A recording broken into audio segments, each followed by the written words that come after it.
So আমরা আজকে civil থ্রিডিতে যে সিএসভি ফাইলটা দেওয়া থাকে সেই সিএসভি ফাইলের সাথে পরিচিত হব।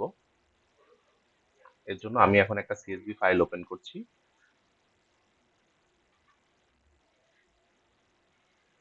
সো এটা হচ্ছে আমার সিএসভি ফাইল। এখানে আপনারা দেখতে পাচ্ছেন যে অনেকগুলো রো আছে, A B C D E ই দিয়ে 5টা রো দেওয়া আছে। সো এই রোর সাথে হচ্ছে আমরা আগে পরিচিত হচ্ছি। সো আমি যদি একটা রো এখানে বাড়াই, সো এটা হচ্ছে আমার নাম্বার অফ পয়েন্ট, অর্থাৎ আমরা এটাকে পি দিয়ে ডিসক্রিপশন দিলাম। এই যে বি সিরিয়ালে যে নাম্বারগুলো দেওয়া আছে সেটা হচ্ছে আমার এই পয়েন্ট লোকেশনের স্ট্রিং এর মান। সো আমরা এটাকে ই দিয়ে ডিসক্রাইব করলাম। এবং সি কলামে যেহেতু যতগুলা নাম্বার দেওয়া আছে সেটা হচ্ছে আমার এই পয়েন্টের নর্দিং এর মান। সো এটাকে আমরা এন দিয়ে ডিসক্রাইব করলাম। এরপরে ডিগ্রি কলামে যে নাম্বারগুলো দেওয়া আছে সেগুলা হচ্ছে আমার এলিভেশন। তো এটাকে আমরা জেড দিয়ে ডিসক্রাইব করলাম। এবং ই ঘরে যা লেখা আছে সেটা হচ্ছে আমার ডেসক্রিপশন, অর্থাৎ এই পয়েন্টের নাম্বার 1 পয়েন্টের সিরিয়ালে কি কি আছে, আমার স্ট্রিং এর মান আছে, নর্দিং এর মান আছে এবং 1 নম্বর পয়েন্টেরই এলিভেশন আছে এবং 1 নম্বর পয়েন্টটা কি হিসাবে সার্ভেয়ার তার কালেকশনে নিছে সেটা ডেসক্রিপশন আকারে দেওয়া আছে। সো ডেসক্রিপশন গুলা কি কি এখানে বলা আছে। সো এই যে পজিশনটা, এই পজিশনটাকে আমরা বলি হচ্ছে এ PENZD। তো সংক্ষেপে আমরা এটাকে বলি PENZD। সো এটা হচ্ছে আমাদের এই যে সাজানো, এই সাজানোর প্রক্রিয়ার, এই প্রক্রিয়ার নাম হচ্ছে এটা।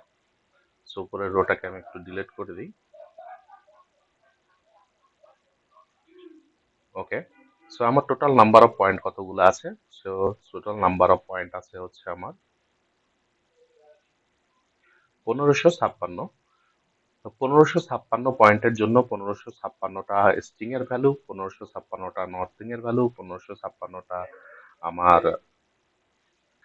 জেড ভ্যালু অর্থাৎ এলিভেশন এবং 1556টাই আমার ডেসক্রিপশন। সো ডেসক্রিপশন গুলো কি কি, যেমন ডেসক্রিপশন গুলো আছে হচ্ছে আমার সেন্টার লাইন ডেসক্রিপশন বলা আছে, এই যে এই মানগুলো হচ্ছে আমার রোডের সেন্টার লাইন এবং গ্রাউন্ডের মান দেওয়া আছে, যে এইগুলো হচ্ছে আমার বিভিন্ন লোকেশনে, বিভিন্ন পজিশনে বিভিন্ন গ্রাউন্ড। ওকে।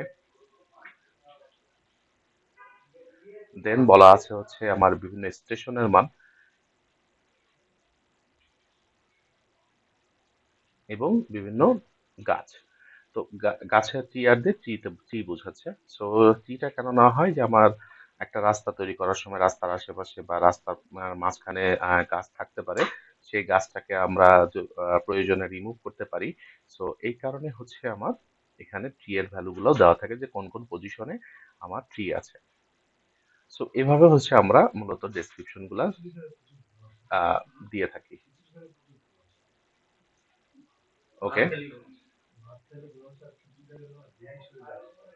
সো এখন হচ্ছে আমরা আমাদের সিভিল থ্রিডিটা ওপেন করব।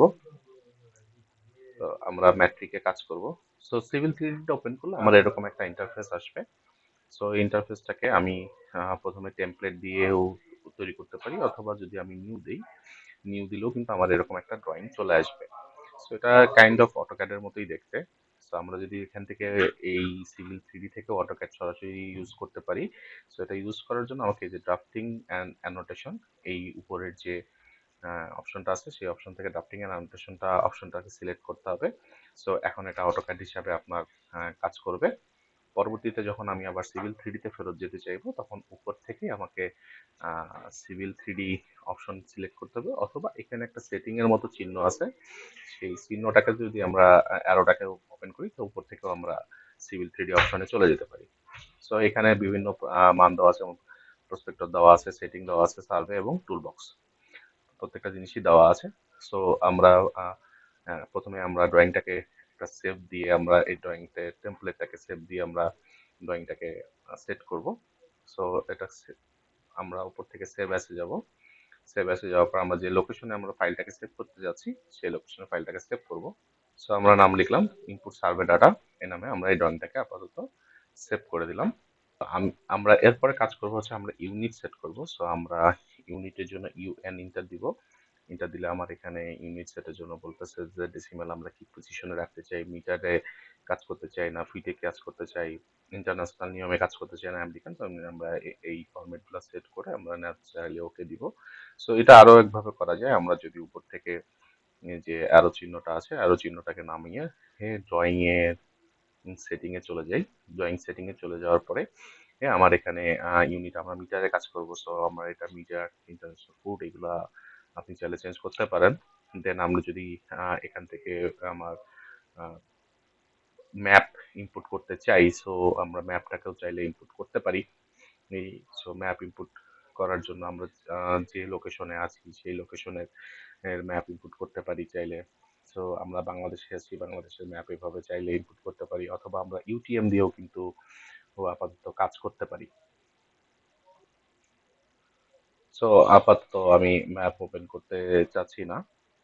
তো আবার সরাসরি আমরা যদি এখানে লিখে দিই, সেখান থেকেও কিন্তু আমরা ম্যাপটাকে ওপেন করতে পারি। যেমন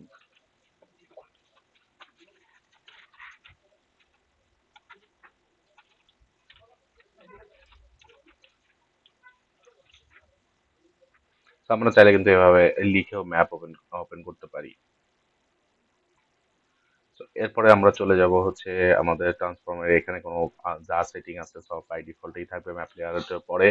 দেন অবজেক্ট লেয়ারগুলো বাই ডিফল্টেই থাকবে, আর এই লেয়ারগুলো আমাদের বাই ডিফল্ট দেওয়া থাকে, আমরা চাইলে এগুলা ডিলিট করতে পারি এখান থেকে।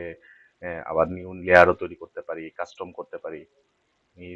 দেন হচ্ছে এগুলাও যা আছে সব বাই ডিফল্টেই থাকবে। দেন আমরা অ্যাপ্লাই ওকে দিব। ওকে দিলে কিন্তু আমার এখানে একটা জিও লোকেশন নামে নতুন একটা ট্যাব ওপেন হয়ে যাবে, এবং চাইলে কিন্তু আমরা এখান থেকে আমাদের ম্যাপটা ওপেন করতে পারি। সো আমার ম্যাপ কিন্তু এই যে ওপেন হয়ে গেছে। তো আমরা এভাবে চাইলে কিন্তু ম্যাপ ওপেন করে দেখতে পারি। এবং আমরা এরিয়াল ম্যাপ ওইভাবে চাইলে দেখতে পারি। সো আমি আপাতত ম্যাপ ট্যাব নিয়ে আপাতত কাজ করছি না, সো আমি এগুলো অফ করে রাখলাম। সো পরবর্তী কাজ হবে আমার ডাটা ইনপুট করা। আজকের মতো এ পর্যন্তই। ধন্যবাদ সবাইকে।